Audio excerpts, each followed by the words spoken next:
Hello, Team BCPS families. After much preparation, we are thrilled to welcome small groups of students back to school buildings through a phase-in process. We do not take reopening lightly. We are following guidance from the Centers for Disease Control and Prevention, and we are working closely with the Baltimore County Department of Health to protect students and staff. As always, school will be a place where staff and students can reconnect in person, and will provide plenty of opportunities for those building relationships. But schools look different now, and there are several things you need to know as parents and caregivers. We all have a role to play to keep each other safe. Every day before your child comes to school, we need you to review the 3 daily screening questions with your child. First, do you feel sick today? Second, are you waiting for a COVID-19 test result? Third, have you tested positive for COVID-19 or had recent close contact with a person diagnosed with COVID-19? If your child answers yes to any of these questions, please stay home.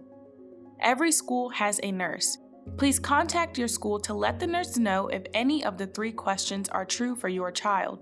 Our school nurses are also ready to answer questions from families.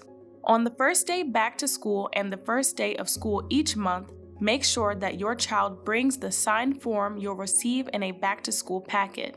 On the form, you'll agree to 3 important commitments. 1. You will conduct the daily health screening with your child. 2. You will review BCPS COVID-19 safety practices with your child.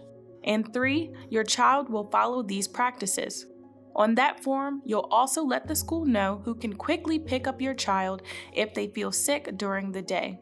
I'm sure you want to see what's different in schools now. We'll highlight the CDC's 5 key mitigation practices to slow the spread of COVID-19. Consistent and correct use of face masks, social distancing to the extent possible, hand hygiene and respiratory etiquette, cleaning and disinfecting, and contact tracing in collaboration with the local health department. First, we are wearing face coverings. Extras will be provided for students and staff who need them.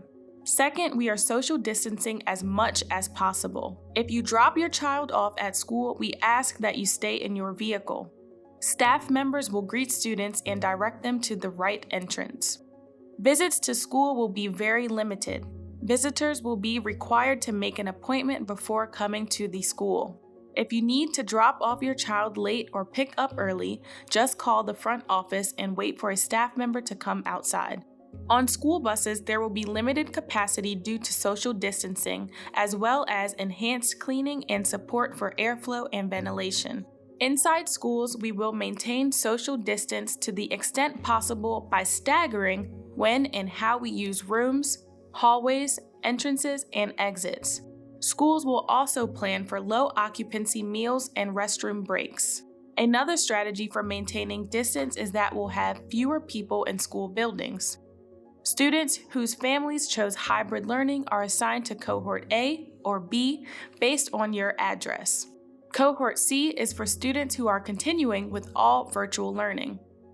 Students assigned to Cohort A will come to school on Mondays and Tuesdays. Students assigned to Cohort B will come to school on Thursdays and Fridays. Don't forget to have your child bring their device and charger to school. On the other 3 days, students in Cohorts A and B will continue virtual learning. Hand hygiene is our 3rd mitigation strategy. We'll provide more opportunities for washing hands with additional supplies of soap, paper towels, and alcohol-based hand sanitizer. Before and after meals, upon arrival to schools, before and after the use of any shared items, after use of the restroom, after sneezing or coughing, any other time hands are contaminated. Our staff will follow enhanced cleaning protocols including daily and midday cleaning and disinfection of frequently touched surfaces and shared items with EPA-approved products that kill the coronavirus. Our 5th mitigation strategy is contact tracing.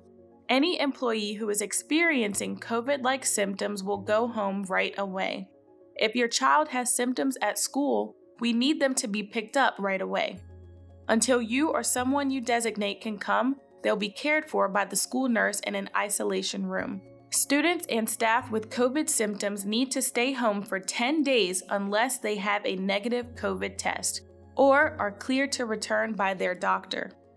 Students can immediately rejoin virtual learning during this time just by logging in. If your child tests positive for COVID-19, please let your school nurse know so that contact tracing can take place. At dismissal time, staff at elementary schools and public separate day schools will escort students from the school building to your vehicle or school bus. Please wait in your vehicle until a staff member brings your child to your car. Whether you are choosing for your child to continue virtual learning or to begin some in-person learning, BCPS.org has all the information you need, including our reopening plan, our Parent University Info Center, and our COVID-19 webpage. Hey Team BCPS, this is a time when we need to truly work together. Here's what I need your child to do. Wear a face covering, practice social distancing, wash hands often, and please, keep your child at home if they answer yes to any of our daily screening questions. As always, stay in touch with your child's school. Everything we do is for our students. Let's all do our part to support in-person learning for families who choose that option. Thank you.